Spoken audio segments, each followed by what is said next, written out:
As we just heard from Brett, this is the first time the PC party will lead the province of Nova Scotia since 2009. The PC's captured 31 of the legislature's 55 seats. The incumbent Liberals were reduced to 17, while the NDP won just 6. In his concession speech last night, Liberal leader Ian Rankin acknowledged his sound defeat. You asked me on July 17th why we called this election. We called it because we believed that we are in a pivotal moment in our province's history, and we wanted to have a clear direction. Tonight, the voters provided it and chosen our future path. You could never make a mistake casting your ballot, and I respect that. I respect our democratic process. Tim Houston is Nova Scotia's premier-designate. He's in Halifax. Premier-designate Houston, thank you for your time today and congratulations on your win. I'm going to jump right in and ask you, what is the first thing you're going to do for the people of Nova Scotia once you officially are sworn in and are premier? Well, thanks very much. Thanks for having me. I'm not even going to wait for the swearing in. We got to work this morning. The election was obviously last night. We got to work this morning, met with Dr. Strang and our public health team just to go over some of the COVID restrictions and just make sure we're focused on keeping Nova Scotians safe from the fourth wave. But healthcare was the issue of the campaign. We've been very focused on healthcare. We started rolling out healthcare platform, fully costed, a full year ago, and we just continue to do that. So we wanted to be upfront with Nova Scotians that it's going to cost money. There's big investment required to fix healthcare in this province, and it's going to take time, but we're focused on doing it, and we're going to get right to work on that, meeting with healthcare professionals over the next weeks and make sure that the solutions we put forward work for them. And if we need to tweak, we'll tweak. But I mean, the message that we've sent to Nova Scotians and that we've sent to particularly people working in healthcare, they will have a partner in the PC government. We want to work together to fix healthcare in this province. So I'm excited. It was quite a campaign. We came from 28 points down in just a couple months ago, but Nova Scotians, our message resonated with them. They're looking for some leadership on the healthcare file, and they found it in the PC party. So we'll make sure we work hard to continue to gain their support as we move forward. You mentioned you had a conversation with the Chief Medical Officer of Health, Dr. Strang. Do you plan on doing anything different than the previous Liberal government when it comes to pandemic management?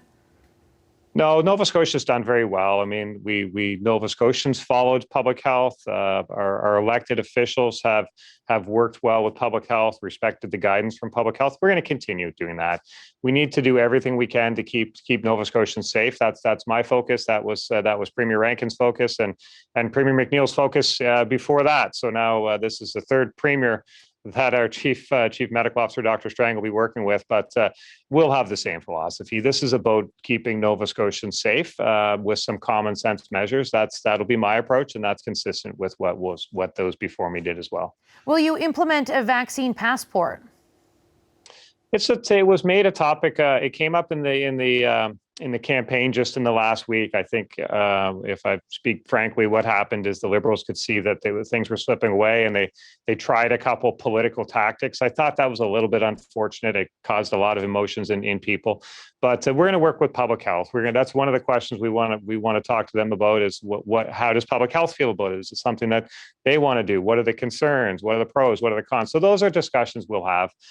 We'll be guided by public health on what's the best movement forward there. We don't want to politicize this. Anything around the pandemic should not be politicized. In fact, when I met with Dr. Strang today, I invited the leader of the Liberal Party and the leader of the NDP. I said, let's have an all-party committee that just makes decisions that are in the best interest of Nova Scotians. That'll be my approach. So, the back to school plan, the questions around the vaccine rollout, border protections, all of these things will be discussions to have with public health, and those are discussions that we'll have. So as you have those conversations and make up your mind on whether a vaccine passport is a way to go or not go, will you be mandating vaccines for provincial public servants like healthcare and education workers?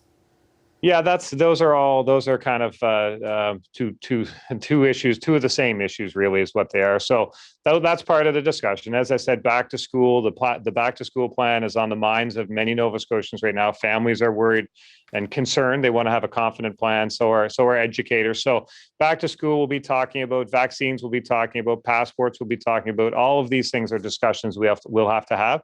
And we'll get briefing notes on those and have those meaningful discussions over the next few days. I feel the urgency. I know that we have to have those discussions with public health before we just start pushing forward on those things. So I'm looking forward to those discussions. And as I say, we've invited the other parties to be part of those as well. Nova Scotians should know that we're very focused on their public safety. We're very focused on fixing healthcare in general and rebuilding the economy. There's lots to be done in this province. There's lots of challenges, just like other areas.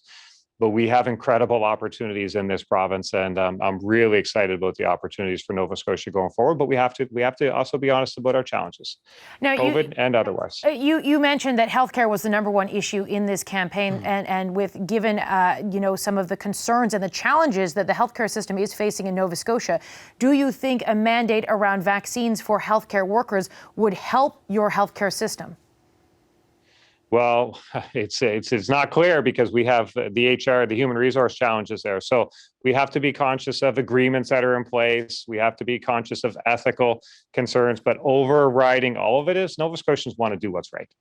They want to do what's right to keep their friends and their neighbors safe. And that's the same focus their government has. That's the same focus public health has. So we're all on the same page there, 100%. But we definitely have, we need more doctors in this province. We need more nurses in this province. We need more continuing care assistants in this province. We need more paramedics in this province. So there's big issues in healthcare, and that's my focus. That's been the focus of our campaign. So we'll continue to roll out our plans on that to help recruit, to help retain.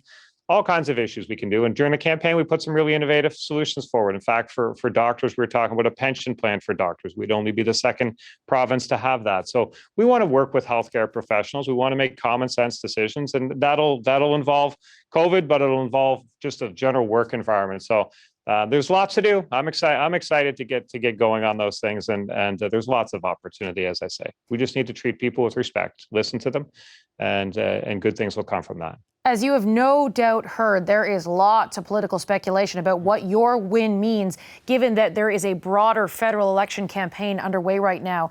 From your perspective, what does your mean? What does your win? What message does that send to the federal party leaders right now? I think it sends a message that, pandemic or not, government needs to be accountable to the people. I mean, that's what it's all about. And our campaign was a solutions-based campaign. We were very honest about the challenges, but we put forward innovative ideas. So I think that's the way it should be. When you're asking somebody to vote for you and support your party, you should give them a good reason.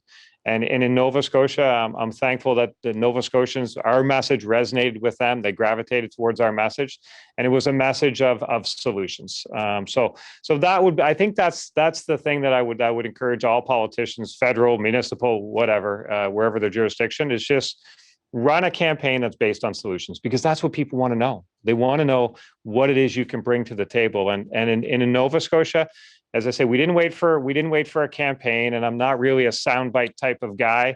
I'm a person who tries to be thoughtful and put forward thoughtful solutions that will actually work, not just things that sound nice. So I think we'll see that more and more in campaigns. But the bottom line is, governments need to be held accountable. They need to feel responsible to the people they represent. And I think that's what people saw here. Yes, we did well in this province in the pandemic. I give Premier McNeil credit for that. I give public health credit for that. I give Premier Rankin credit for that, certainly for the time he was there. That's all a good thing. But going forward, we have lots to do in this province, and Nova Scotians were looking to say, who is it that can move us forward? We're thankful for how we got through COVID, but who can move us forward? And that's where our solutions kind of resonated with them. So that's what it's supposed to be about. And I think the federal campaign will be about the same thing. Okay, the federal campaign. Are you going to be endorsing any of the federal leaders during this election campaign? No, I'm focused on Nova Scotians. I mean, I've been very clear with Nova Scotians. My obligation is to them. I'll work with who's ever in Ottawa.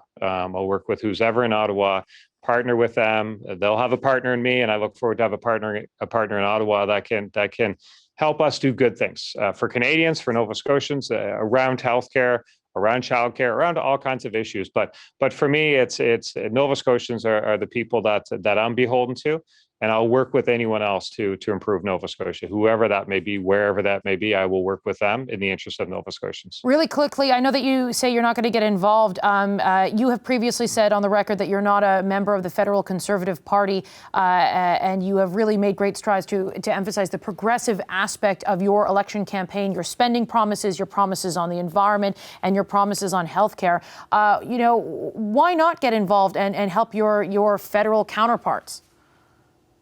Well, I'm a progressive conservative, so my obligation is to Nova Scotians, and I'm going to work with who's ever in Ottawa. So I'll keep that open. That who's ever in Ottawa, I'm going to be coming to see you because I want to make sure that Nova Scotia has been treated appropriately when it comes to healthcare and other issues in terms of federal support. So I know there'll be a partner in Ottawa who will want to help Nova Scotia. They'll have a partner here in Tim Houston who wants to work with them. So that's what my focus is. That's where all of my energy goes is to making sure that we have productive relationships with whoever is the Prime Minister of Canada. We'll be working with them.